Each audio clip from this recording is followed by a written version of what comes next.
bullseye in real life. Let me check this out.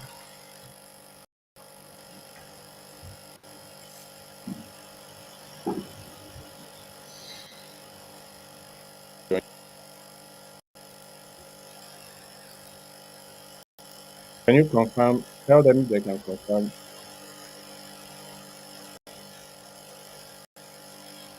Hello, Mr. Martins.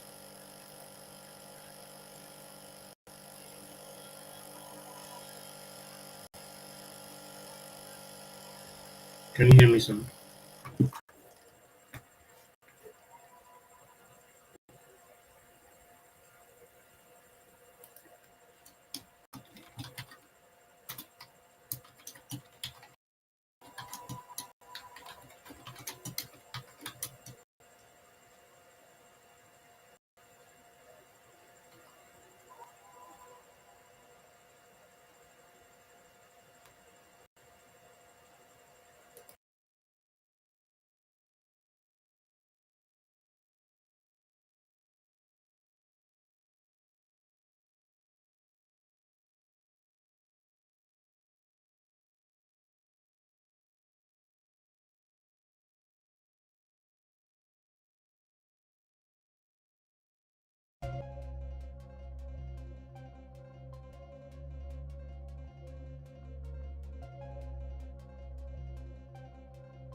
It's a tragedy that as the world outside school changes faster and faster, the majority of American kids are not being set up to succeed in the future that's coming.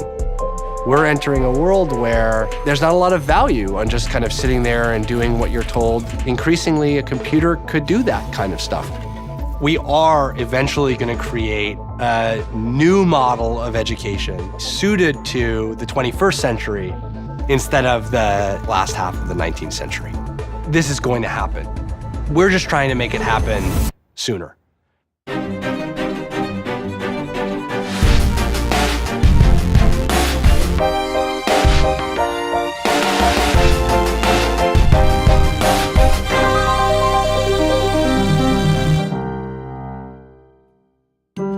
My name is Max Ventoa, and I'm the founder and CEO of AltSchool.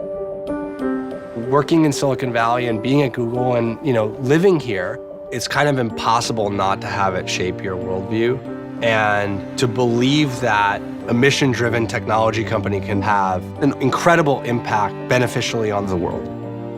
And being a parent of young kids, there's really nothing I can think of that is more important than their education that I can be working on. As an entrepreneur, you have that startup bug. You need to work on something that catches you, and this was the thing that caught me. There's this problem, which is that the model that we have for educating kids, it is a mass production model. It's a factory model. It doesn't provide an individualized experience to kind of anybody. Every 45 minutes, kids switch to a different subject and they open a textbook and they read the next chapter, and at the end of the week, they take a quiz. That experience is teaching kids how to think like computers, and that's not going to be very valuable when these kids actually grow up to be adults. If you're trying to fundamentally transform the education experience, that is not something that you can just kind of whiteboard with a bunch of research and a bunch of smart people in a room somewhere. You have to learn what that model looks like. For us, that meant immediately, almost from starting the company, opening a school. And then we opened 3 more schools, and then we opened 3 more schools, and now we're opening 2 more schools that are focused on personalized education. Each child defines their own experience to learn in a way that feels natural, takes advantage of their curiosity, and that doesn't try and corral them to learn this thing right now in this way. And that's where technology plays a foundational role versus a superficial role. There are 2 tools that fundamentally enable personalization in our schools. One tool is called the portrait. So this is a representation of all the things that are important about each child that different people can add to for curating a day-to-day education experience that's going to meet them where they are. That maps to a second tool, which we call the playlist, which is the kind of scaffold for each child's day. It's a to-do list and a calendar. It allows each child to decide, what order they do things, or they can decide what's on that playlist as they get older. It's allowing a child to have agency. None of us like being told what we need to do, when, where, how, with whom. There's nothing that's more demotivating than that. And if you're not motivated, you don't actually learn. There's no way to force a kid to learn. They have to actually go along with a certain experience. They have to actually think. What we see is incredibly promising out of the gates in the first few years. We're seeing much more than a year's worth of progress on kind of nationally normed tests. But as importantly, they're making progress on the social emotional pillars. Things like grit, ability to work with others, ability to manage your time, to set goals that are going to serve those kids critically when they enter a world that's going to demand those kind of characteristics from them. I mean, my daughter's going to have a different life because this is the kind of school that she went to.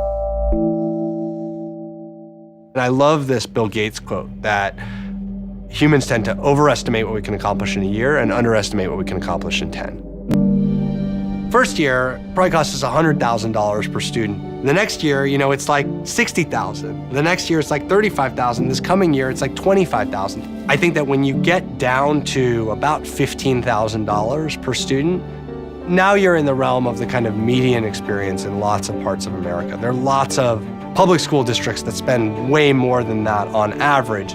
We're starting to say, okay, how do we take the platform that we use to support our own schools, and how do we expand that platform with partners? We're just starting to work with the first set of partners who would open schools which aren't run by us. It's on that path that eventually you get to what you want. A new ecosystem where all schools, existing schools and new schools, are able to take advantage of a kind of new way to educate kids for the future. There's literally a technology company, behind their school working tirelessly. That's the kind of 10-year future that we believe is possible. In general, a startup is hard. In general, a startup takes a long time. One that's trying to do something this ambitious in this space, that's twice as true, 10 times as true. This is mile 3 of a marathon, and I feel good.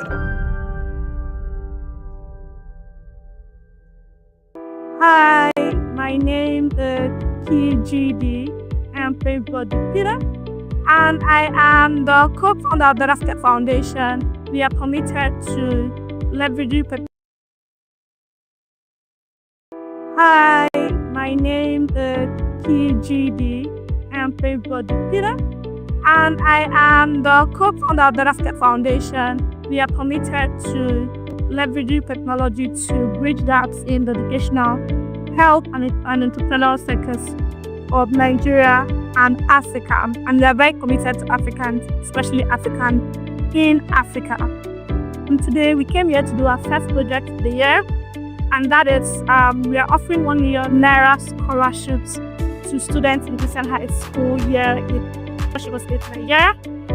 And that's basically to bridge financial and developmental gaps in the educational sector. We are here to encourage young people, to remind them that schooling is still a big deal. Good afternoon, everyone. My name is Esther Sinesu. I'm a student of Christian High Schools in Senior Secondary School 1. I want to thank God Almighty for making this day possible. I didn't want the glory and I didn't want the time. I as well want to extend my gratitude to Better African Foundation for making me opportunity to give this back. I'm very grateful to them. I as well thank my parents, my siblings, my school, Christian High School, the teachers, the non-teaching staff, and as well as the students of this school. I'm very much grateful for this day. Thank you. My name is Akpan Wayne Effiong. I am the vice principal of the school and currently I'm acting for the principal. Sincerely, I am so delighted to have this laudable initiative brought to the school. I thank you for this initiative. The scholarship scheme is basically a privilege that deserving students would have. Partner with us, sponsor a child to children, somebody in primary school, someone in secondary school. Let's put some smile on the faces of the children. Thank you so much.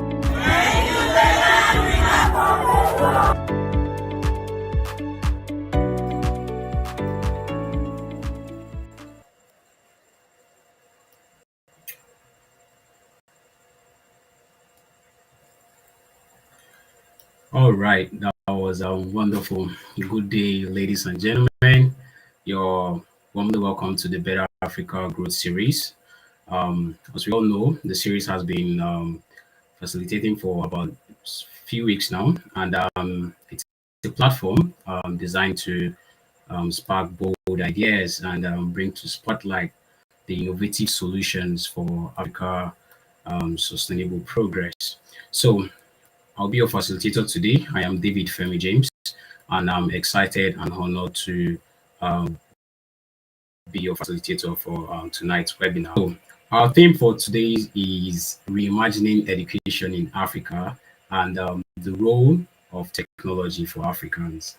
I bet that is sparking some curiosity in you already. So, nevertheless, it's a timely and a very crucial discussion for anyone passionate about the future for education is leading in our continent. So as we navigate this digital era, it's clear that our education cannot really run as it used to be anymore. So the fusion of technology and education, it holds a very great potential for Africa. And how do we harness this is very, very important. And you have to be in the game. So joining us to break this and is our distinguished speaker, Mr. Wonah Martins, a thoughtful leader in education and in innovation. So you'll be hearing his deep insights on how Africans can truly own and lead this transformation. So this is a quick bio of who our speaker is. Our guest today is a Nigerian scholar who earned 3 prestigious, fully funded scholarships, including the Commonwealth Masters Scholarship in the UK and PhD offers from both the UK and US. Starting with no knowledge of international scholarships, a friend's success sparked his journey. Through self-motivation, strategic networking, and academic alignment, Mr. Martins rose without privilege or shortcuts. He now pursues his PhD in the UK while mentoring others on scholarship success, emphasizing persuasive communication, intentional positioning, and the power of community.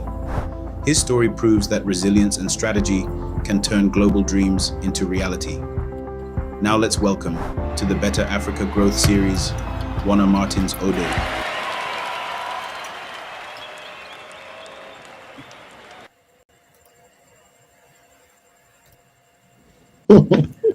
Hello, everyone. All Can you right. all please confirm if you can hear me? Yes, we can hear you, I sir. almost got lost in the introduction. Are you sure that's the right person? I was like, really? Is that me they're introducing? But thank you once again. I'm very happy to You're highly welcome, sir. be so honored to be amongst you today. Surely, I count a surely, sir. privilege, and I'm going to do my best to walk you through the entire journey. And I wouldn't say it's an extraordinary journey, but I would say a journey that one person has taken before is going to be Yeah, easier for you if you're just able to copy and paste whatever they have done differently. So, thank you once again, surely. and I will just get on right into the presentation if that's okay by everyone. Is that okay? All right, I'm sure they are all excited. You can drop in the comment section, your favorite emoji, your digital applauses for Mr. Martins, and as we begin. So I think the floor is yours now, Mr. Martins. Thank you very much. Okay, okay. Thank you very much. So, a lot of what I'll be speaking today to us about will be just very relatable. It's not something that will be rocket science. I always tell people that I am not special.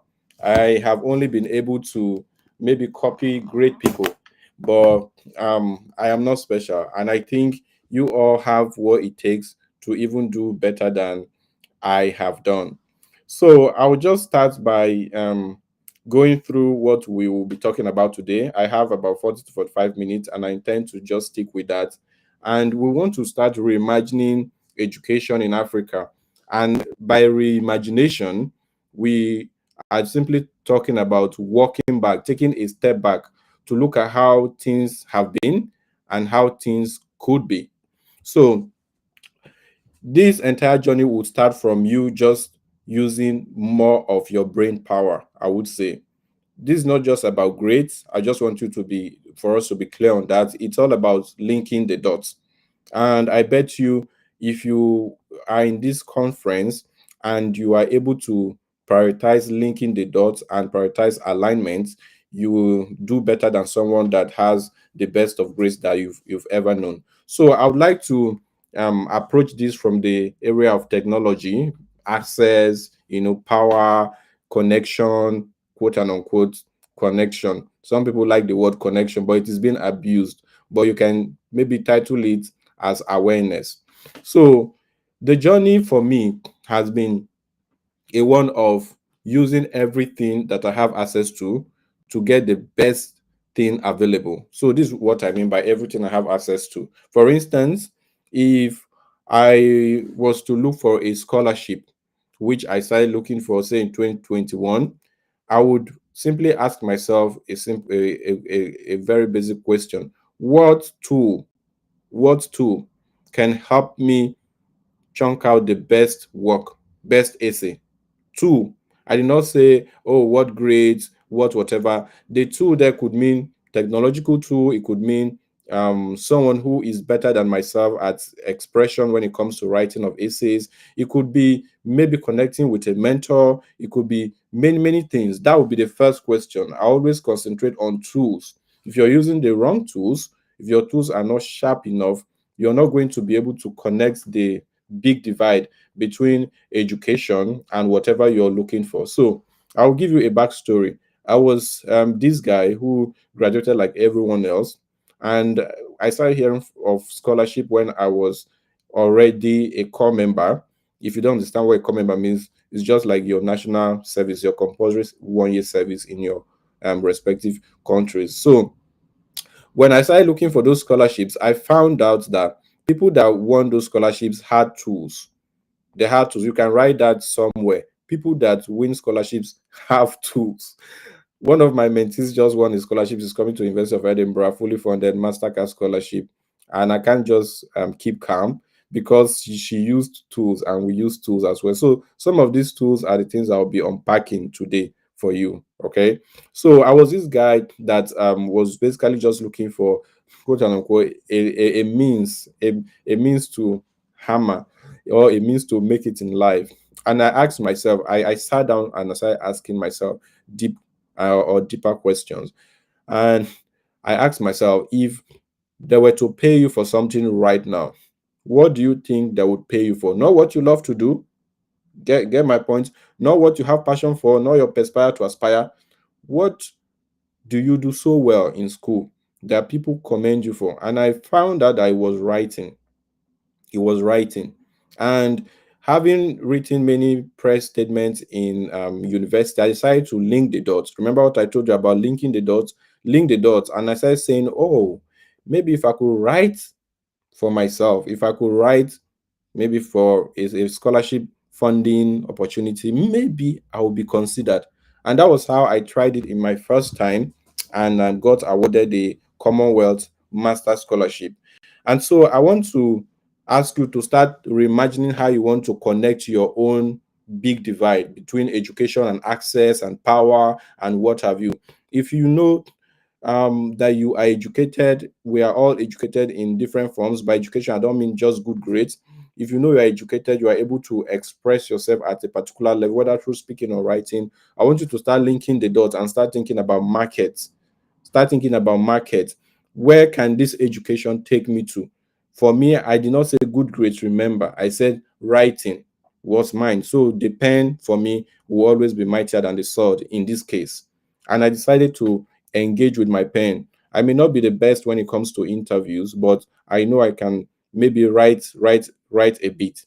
And so if yours is speaking, I want you to start thinking about markets, not just about what you're passionate about markets. So by markets, I mean I wrote press statements, press releases, about say 40 of them during my time as chief press secretary to the SUG president. And I was asking myself if I could channel that power, that pen, which is my tool, that pen, towards maybe writing for funding, maybe I could get awarded. And the difference is clear.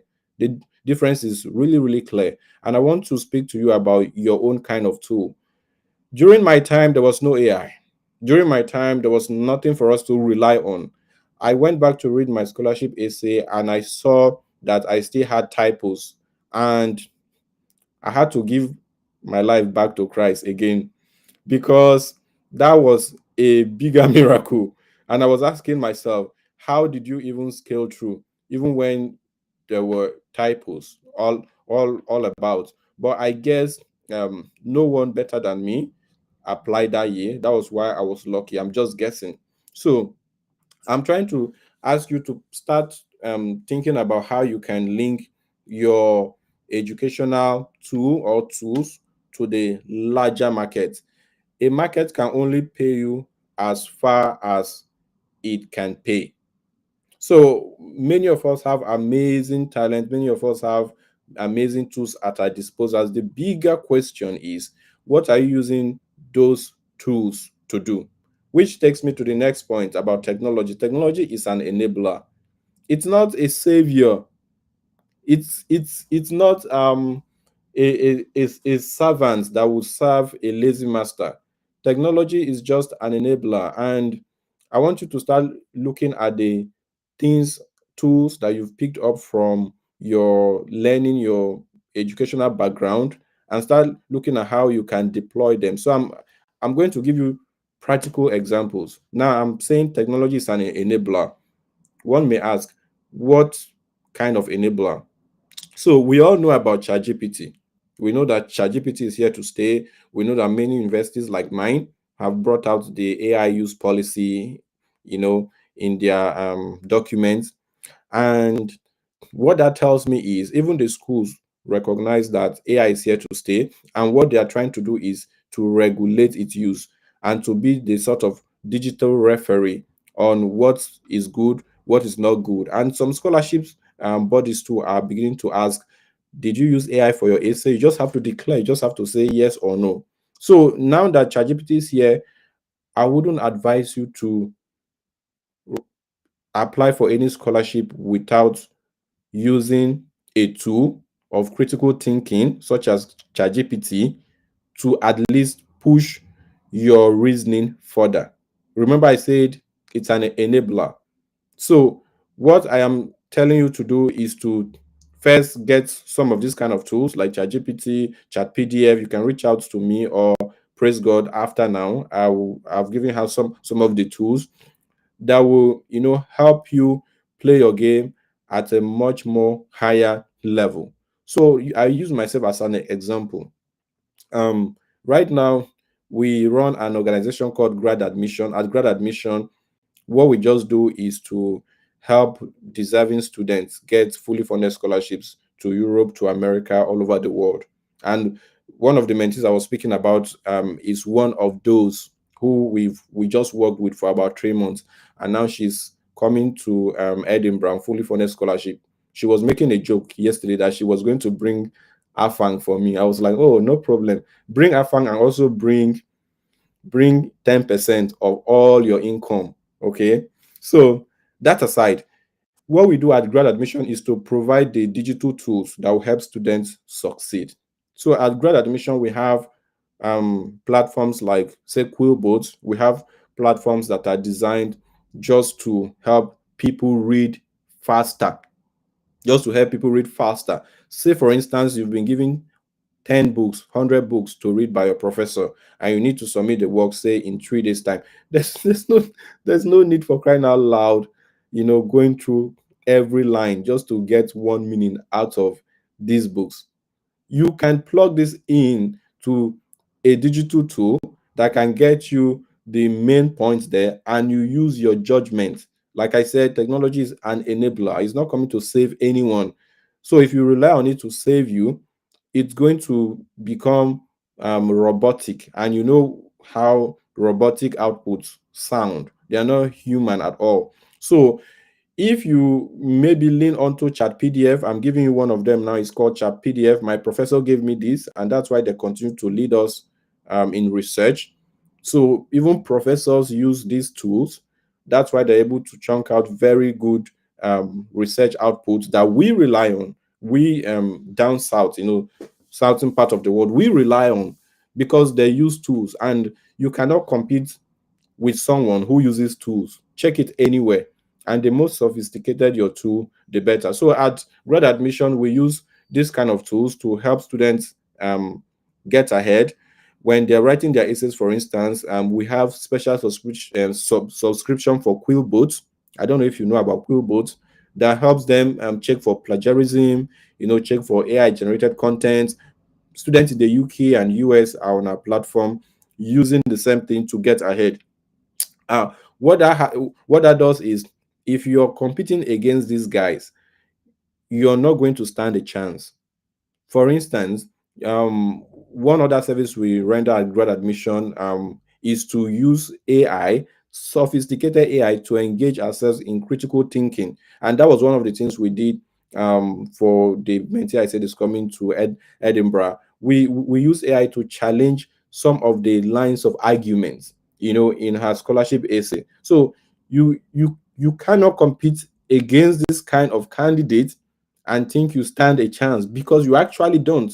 These guys are coming with machines. They're coming with tools so sophisticated that it can beat any logic on earth. So you will have to know how to use these tools. I'm going to the next point now. We have agreed that you can link your tools, your skill set, with greater markets, like I did with mine. I said mine was just writing, and I asked myself, what body would pay me the highest for writing? Ghostwriting is there and all of those, but what body will pay me the highest? I figured out, okay, maybe scholarship bodies. So I decided to pivot. So we've passed that, and I spoke about us using some tools that I mentioned. After you figure out your market, I've given you some of the tools. Now I would like to remind us that using these tools can be tricky. If you're using a tool, for instance, like ChatGPT, I would know that you use ChatGPT for your write-up. I would know. Well, this our mentee that won this award, we use ChatGPT, and I told her every line that she used ChatGPT, and she was surprised. ChatGPT has a specific tone that it uses. All right. So when you're using these tools, you're not using them as substitute. You're not using them to, take over your critical thinking. You're using them as enablers. And that is where I want to dwell on for a bit. When you pop something into ChatGPT, for instance, if you outsource your critical thinking to ChatGPT, that is where the trouble begins. You should always be in charge of the critical thinking. Let ChatGPT do the quantitative reasoning, all right? The quantitative reasoning behind it. But you should always be in charge of the critical thinking. Critical thinking is for humans. And then maybe quantitative reasoning can be for the machines. That's how this works. And that's the kind of rule I want you to adopt, that I cannot outsource my own critical thinking to any of these machines. And when we arrive at that point, let's say we are at that point, that's when you start having miracles happening. If you arrive at that point, because whatever the AI will be giving you now will be what you have already reasoned out, you've already thought through, and it's not taking you by surprise or misleading you or giving you data that is non-existent. Now, preparing for the future, when we've sorted out critical thinking, we know it has, and then we know machines can take care of the quantitative reasoning.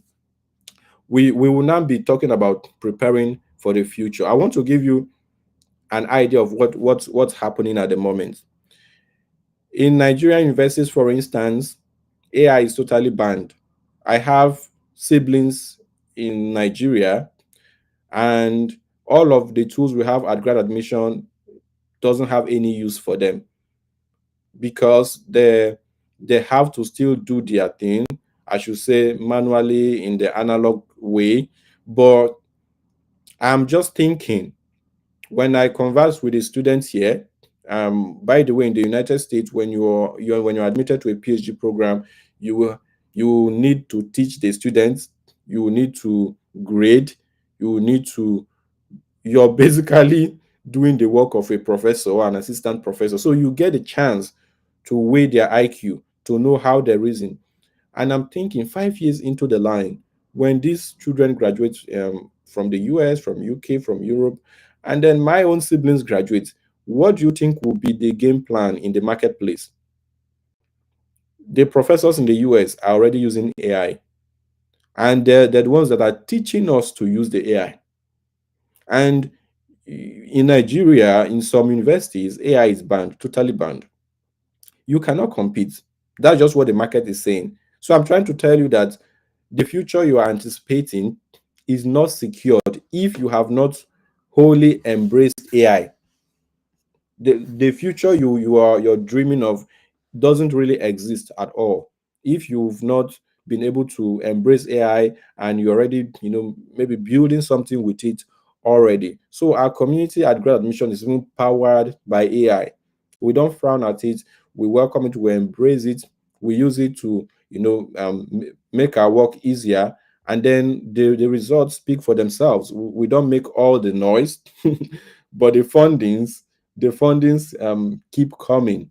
So I will give a little advice. If you are somebody that's thinking about linking technology and say education, you want to break into say higher levels of access, you want to access some kind of fundings and all, I'll give you some tips on how to integrate these tools to your um, to your workflow so you get better output. So first off, you will have to learn how to prompt these tools.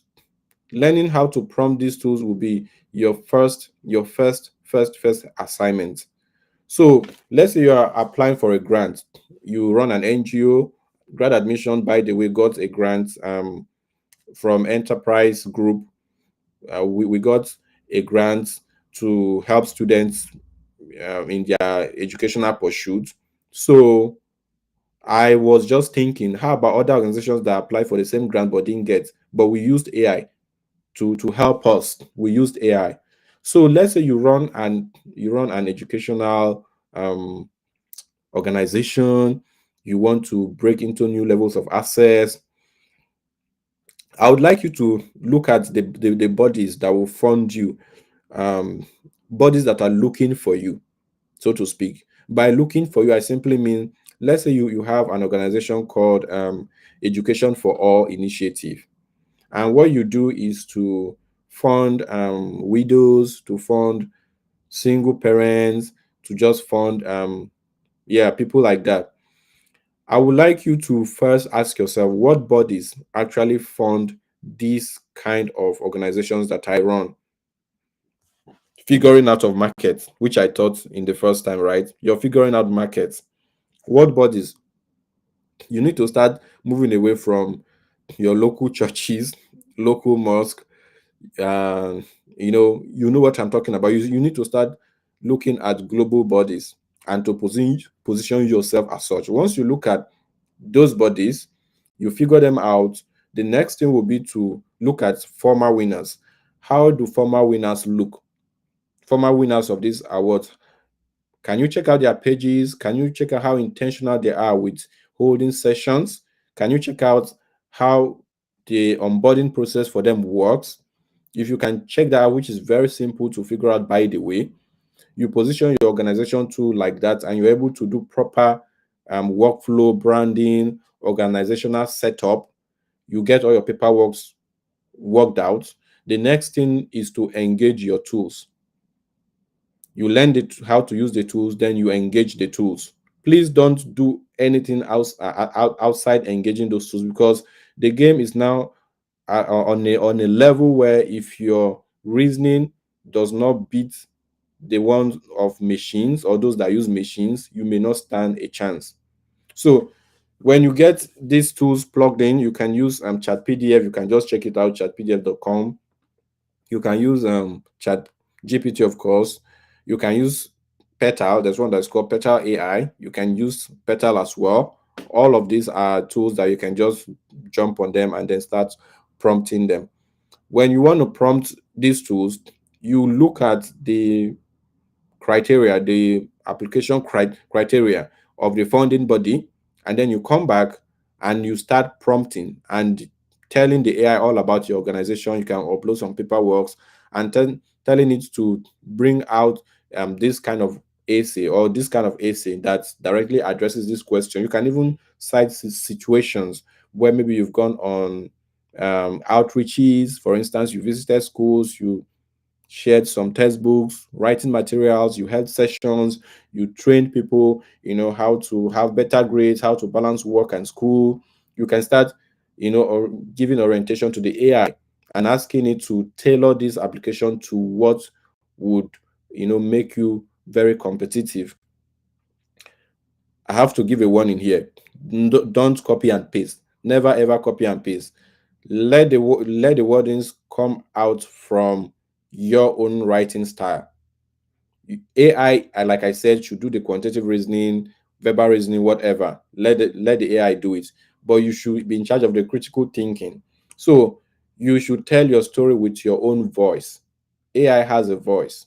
You should tell your story with your own voice, except it has been declared by the founding board that you can use any tool, like you can use AI to write it as far as you don't copy and paste, except it's been declared by them like that. That's just the warning I have to put out there, because the people that are reading your essays could be people that did not grow up, say, in the digital age, and they might frown at the use of any digital tool at all. So try to tell your story in your own voice. There's this human to human vibe that it gives. So once you are able to engage the AI like that and put it up, you continue to rinse and repeat. And I will close this session by telling you that you may fail, say, in the first few weeks, first few months. You're surely going to fail, but failing is part of the learning process. Failing is part of the learning process. You don't expect to always get a yes on things that other people are looking for.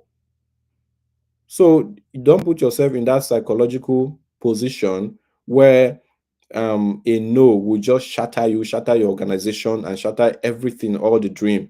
You have to prepare, knowing that this can come out a yes, this can come out a no. And if it comes out no, you have to have a plan, quote unquote, a coping plan that you want to. It could even be going for extra classes, asking people that know how to use these tools to teach you. That could be your other plan. But you have to prepare to come out stronger. And this is where a lot of people miss it. I close by giving you this short backstory. There's this mentee of mine that came asking to be mentored for a scholarship. This guy is the definition of hard work, dedication, and never giving up. He came in 2023, paid about 250,000 naira, and we applied. And guess what? All came out negative. He didn't get any yes. And I was surprised. As usual, in our organization, we know it's not all about the payment or the money or the outcome. We always check back on our mentees, like, how are you doing? Hope you're okay. This is part of the growth process.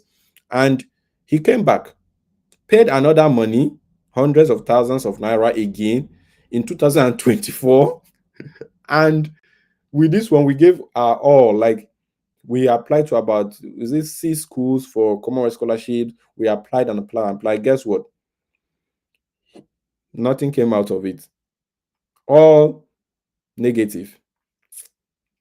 I'm trying to like bring you through his own story, and he just recently got married. Can you imagine the process of working in today's Nigeria and having to pay that kind of money and having like no's coming your way?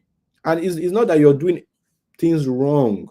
It's just because timing will never be in your hands. I want you to get this. Timing will never be in your hands. Please don't put yourself in the position where you get depressed after the outcome. Timing will never be in your hands. It could be maybe someone else who was better than him applied to the same program. It could be they were actually looking for someone that was not from his place. It happens in mine. It happened. They were actually looking for somebody from Nigeria that when I applied. And I'm asking myself, how about people who graduate with first class, maybe 4.9, coming from Ghana, coming from other places? They will go back and start maybe second guessing themselves, and that would be really terrible. But this guy kept on. He came back again. That's how many times? 3 times. I'm paying hundreds of thousands. And this time around, he got his award. Not to tell you how tricky this thing can be. He did not get an award that directly applied for him. He got an award that he tried on his own. But the learning process, had given him this confidence and some traits and some, say, maybe hidden character that people who win have. And guess what? He's now able to fly out with his family to the United States because he stuck to the plan and he did not feel sorry for himself. He did not feel he was entitled to anything. So when you come in close proximity with good network, you start picking up like some trades, you start seeing how they structure the essay, you start seeing how to contact professors, which is why I want you, as a final note, to prioritize community. My life only changed when I saw a human being like myself, who sat in the same class like myself, win a scholarship. That's when my life changed. I knew immediately that I was in the wrong circle. I went back and decided I had to unfriend about 100 people from my list. Small girl, big God, and perspire. All I just unfriended a lot of people and decided following because I want to log in and see things and see people like that I want to be like. And that did something to my brain. And I started seeing success and started emulating success and it started replicating. So it it doesn't matter if you try a few times. What matters is your community. Are you in the right community, the right network? If you're in the right network, it's a matter of time. And you put in the work, it's just a matter of time. So I want you to prioritize community as well, and to know that even if the journey is not a straightforward journey, your community will always be the ultimate. And if you do that, I believe that your success will even be louder than the ones that you've been watching. So I will close here now, and I will give you back the mic, and we'll welcome questions that you all will have. Feel free, please, to send any question that you have. I'll attend to all of them to the best of my ability. Thank you so much, guys. Thank you very much. All right, thank you, Mr. Wonah. That was really a powerful session, and I trust that our viewers can bear this positive with me. Thank you so much for the insightful words you've shared. Thank you so much for even the tips and the little um, notes that we could take from your session.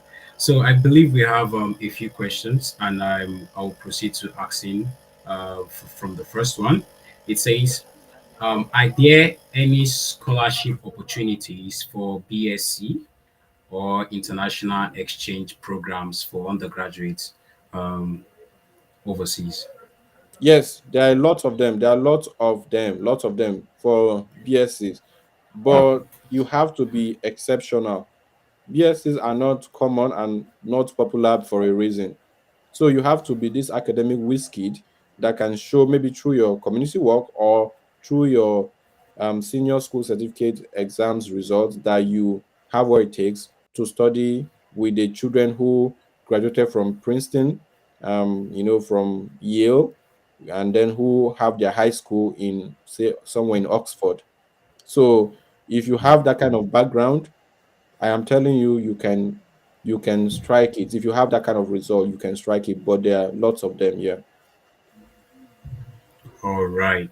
Um, so heading to the second question, what what of people who cannot like write? You said something about knowing the tool you actually have. So on your own end, writing was that tool. So for people who don't have writing as their own power, is there any other way to help them?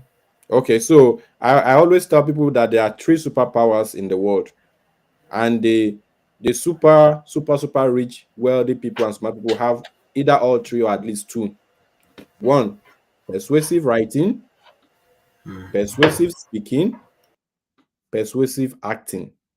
You will have one of those, and you have to only master one to be successful in this life. Persuasive writing, self explanatory. You can express yourself better on paper. Persuasive speaking, maybe you are the debate type. You can debate very well. If you appear in any interview session, you're going to get that job guaranteed. Or persuasive acting. It's not about you having to come and show drama, it's about you being in the background. You cannot write, you cannot speak persuasively, but you can move structures, you can plan processes, you can run organizations without having to say a word. You all know those kind of people. They don't say anything, they don't write anything, they just make things happen. So if you master one of those, if you're doing persuasive acting, for instance, you have to be so excellent at execution that you can have an organization like Better Africa. You run it so well, so smooth that the standard can beat any other standard in the world. So you may not be the best in speaking and writing, but when it comes to funding, you can present your organization. Like my mentee that's coming to Edinburgh, she has gotten grants from the UN, from the United Nations, but she's not into writing or speaking. But she has gotten funding because of how she structured her organization, because of persuasive acting. She's always going to volunteer, always on the move. So if you can master one of those, you still have equal chance of success. Well, thank you very much, sir. Persuasive writing, persuasive speaking, or persuasive acting. I think those are three key things to have. However, on to the next question, sir. I think we have two more after this. It says, how can someone access, you spoke about mentee, your mentee, how can someone access mentorship for a scholarship? Can you give us like a practical measure to take concerning this? Thank you. Okay, maybe I will drop the link with the admin here. We have decided not to make it automatic because we are oversubscribed. We are having to reject people. That's what I'm saying. Even with the Okay. money, it doesn't guarantee that you'll be accepted for mentorship. So I'll drop the link so people don't just go to the portal and start paying just because they have money. So I'll drop the link with the admin. Please go back to the admin and ask them. They will show you the link to our portal. You can access all of the services there. It's not just about the scholarships. There's other ones about your dissertation, writing, AI subscription, and all. Then you can choose whichever suits you. We will take the discussion from there. We'll have to assess you first, see all your certificates, and see if you stand a chance. And if you don't stand a chance, we'll be bold enough to tell you that we don't think you should invest in this at this time. You should go back to the drawing board and do some other things to improve your profile. And we don't think you stand a competitive chance for this scholarship. So please open your mind and expect a no, expect a yes when you see the link from the admin. But I'm very accessible. We don't just want people to pay and then not stand a chance, okay? All right, viewers, I hope you will stay tuned. Speaking of being rejected or not, sir, how about people? The question is, what about people with grades? What about people that graduated with low grades? What's the hope for them? Okay, Um, so if you graduate with low grades, then the next look, scholarships rest on say two great pillars: mm, grades or proof of actual work. Two great pillars. Grade is simple. You have all A's, first class, 4 points and above. Proof of actual work, publication, or you have an organization such as Better Africa, um, Her Voice Foundation. That's the organization of one of our mentees. You have them, and somebody can see them online. The judge can browse them and see your work, and your work speak for themselves. If you can have either of those, we can argue your case. So if you don't have grades, invest in having a proof of actual work and we'll be able to work with you. all right, thank you so much, Mr. Marvin. And I think for the last question, it says, for a Nigerian youth without prior exposure to technology tools, seeing cruel education standards in Nigeria, what's the first step towards qualitative education and access to international education and scholarship? So the Would you like first me to go over that again? okay, so Did you I'm get that, assuming sir? this person has graduated. Is that correct? Y- of course, Okay, good. So if you've graduated, you're feeling like, oh, you don't belong to the conversation and all, you don't know how to use these tools to even access better opportunities. Simple thing I want to tell you is learn, learn. So we teach it at grad admission. When they send the link, you're going to see a package for that on how to use AI to write good essays, how to use AI, to apply for whatever I want to apply for. So just learn. There are numerous videos, I believe, on YouTube. Learn one, two very well. Learn the prompting. The most important thing is the prompting. Once you learn the prompting very well, you'll be unstoppable. ChatGPT is free to access. Learn the prompting and you'll be okay. All right. Thank you so much, sir. We really appreciate your time with us, and it was never a waste, honestly. Those insightful and powerful knowledge being passed on. Want to? I am very sure the audience is also really glad you were with us on this session. So I think this brings it to a wrap. Thank you so much, sir.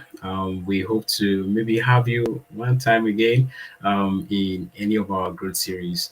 And all right, thank you so much, sir. It's been a pleasure. Thank you so much, everyone. I have to catch the next appointment now. Goodbye and All take right, care. sir. Take care, everyone. Bye. All right, give your cheers, give your loud cheers in the comment section. All right, so before we bring to a close to the webinar, to this webinar series, make sure you subscribe to our YouTube channel and join the community. I bet from this session, we'll be having a few resources to be rolled out. And if you want to be part of this, you have to be part of our community. However, do stay tuned, and we will be having this same series with a very interesting speaker by next week.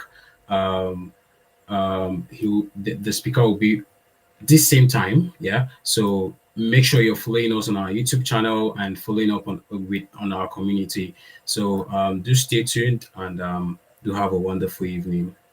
Thank you.